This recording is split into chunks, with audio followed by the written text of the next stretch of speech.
పవర్లో ఉన్నప్పుడు మీరు వచ్చారు. ఎంతమంది వచ్చినా కూడా అడ్డం వచ్చినా కూడా మీరు గట్టిగా అపోజిషన్ వైపు నుంచి గట్టిగా పనిచేశారు. మీరు శభాష్, నేను కాదంటలా. మీ వల్లే అధికారంలోకి వచ్చాడని చాలామంది చంద్రబాబు మీ వల్లే అధికారంలోకి వచ్చాడని కూడా చెప్తున్నారు. మీరు బాగా వచ్చారు, జనంలోకి వచ్చారు, తొక్కిసలాట వచ్చారు, పోలీసులు లేకపోతే వచ్చారు, చాలా గందరగోళం చేశారు. ఇవాళ మీరు రాలేదు, దానికి ఒక రీజన్ చెప్పారు. స్పందించకపోవడానికి రీజన్ చెప్పలేదు మీరు. అదేమంటే నన్ను విమర్శించే వాళ్ళు రాతో పాటు రండి అన్నారు. మేము మీతో పాటు ఎక్కడొస్తామో రాలేమనుకోండి, అది వేరే అంశం. దీనికి మీరు మీ అంతరాత్మను ప్రశ్నించుకోమని మాత్రమే నేను కోరుతున్నాను, మరొకటి కాదని కూడా మనవి చేస్తున్నాను. రెండో అంశం ఏంటంటే ఇదయ్యా, చంద్రబాబు నాయుడు గారు పవన్ కళ్యాణ్ గారు ఒక ట్వీట్ చేశారని చెప్తున్నారు. This one photograph will tell us how drones could elevate the suffering of flood victims by dropping the essential needs to their hands. We have to appreciate Honorable CM Nara Chandrababu Garu for finding innovative ways to help out people in distress. This is a lot to learn from you, sir. అని పెట్టారు. అని మనం చేస్తున్నా. అవతల ఒక మహిళ drone నుంచి packet తీసుకుంటుంది, ఇది కల్పితం. దాన్ని ఏమన్నారు, అది ఆర్టిఫిషియల్ ఇంటెలిజెన్స్ తయారు చేసింది.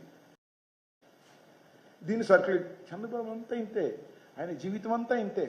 ఏదో విధంగా పవర్ కోసం చెయ్యని పనుల్ని చేసిన పనులుగా ఈనాడు ఆంధ్రజ్యోతి రాయడం. సరే, ఈనాడు ఆంధ్రజ్యోతి రాసిందంటే వాళ్ళు ఏదో ఆయన లబ్ధి పొందుతున్నారు అనుకో. నీ వల్ల లబ్ధి పొందింది చంద్రబాబు నాయుడు. మీరెందుకు దీని గురించి శభాష్ అని రాశారు, నాకు అర్థం కాలేదు. రాస్తే రాశారు, తర్వాత ఉందేమోనని చూసాం, లేదు డిలీట్ అయిపోయింది అంటున్నారు. నిజమో కాదు మనకు తెలియదు, చూసుకోమని చెప్తారు. బహుశా ఆయనకే ఎవరో చెప్పుకుంటారు, ఆర్టిఫిషియల్ ఇంటెలిజెన్స్ అంత పోడాల్సిన అవసరం లేదు, తీసుకోమని తీసేసుకున్నట్టు ఉన్నారు. సో నేను అనేది అంటే ఇది మాత్రం, ఇది కూడా మరి ఈ రెండోది కూడా మరి ఆర్టిఫిషియల్ ఇంటెలిజెన్స్తో వచ్చిందో నిజంగా వచ్చిందో నాకు తెలియదు, నిజంగానే అయి ఉంటుంది. ఇది మాత్రం ఆర్టిఫిషియల్ ఇంటెలిజెన్స్తో ఇచ్చి ఈ రకంగా ప్రచారం చేసి మొన్న మీడియా సందర్భంలో కూడా ఆయన చూపించారు. ఇలా చూపించేటటువంటి కార్యక్రమం చేస్తున్నారు. చంద్రబాబు నాయుడు గారు ప్రచారం మీద మాత్రమే తన పరిపాలన చేసే వ్యక్తి తప్ప నిజంగా హృదయం కరిగి ఎఫిషియన్సీతో పనిచేసే వ్యక్తి కాదు అనేది నిర్వివాదాంశం. కాదు, ఇన్నిసార్లు చెప్పినా ఆయనకున్న పత్రికలు ఆయన ఏదో అద్భుతం అమోఘం అని, హుదూద్ తుఫాన్లో అద్భుతంగా చేశారు, లేదా గోదావరి పుష్కరాల్లో కూడా అద్భుతంగా చేశారు. దాని గురించి రాయరు. అప్పుడు ఎంతమంది చనిపోయింది? 32 మంది, 29 మంది చచ్చిపోయారు. అప్పుడు దాని అద్భుతం విజన్ అనరు. చంద్రబాబు నాయుడు గారి విజన్ ఏంటంటే నది ఒడ్డున నిర్మాణంలో నివసించడం ఆయన విజన్. నేను మనవి చేస్తున్నా, ఇవాళ జగన్మోహన్ రెడ్డి గారికి రాసే పత్రికలు అన్నీ లేవు, కానీ ఆ కట్టిన గోడ ఏంటండి?